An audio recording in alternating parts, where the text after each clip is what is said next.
Using a Canadian credit card at a U.S. gas station can seem daunting, but it is a relatively straightforward process. To begin, ensure your Canadian credit card does not charge foreign transaction fees, as these can add up quickly. Many banks and credit card companies offer cards with no foreign transaction fees, so it is worth exploring these options. When you arrive at the U.S. gas station, insert your Canadian credit card into the payment terminal at the pump. You will be prompted to select your language and then choose the type of fuel you want to purchase. Follow the on-screen instructions to authorize the transaction. You may be asked to enter your zip code, but since you are a Canadian resident, you can enter zeros or select the option that indicates you are an international customer.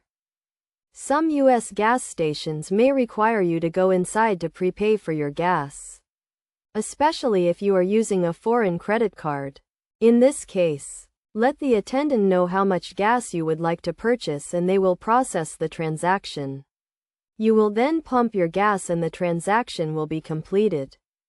It is essential to inform your credit card company of your travel plans, so they do not flag your transactions as suspicious and freeze your account.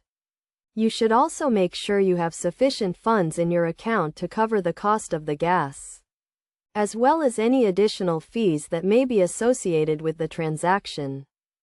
When reviewing your receipt, check that the transaction has been processed in the correct currency and that there are no additional fees. If you notice any discrepancies, contact your credit card company immediately to resolve the issue.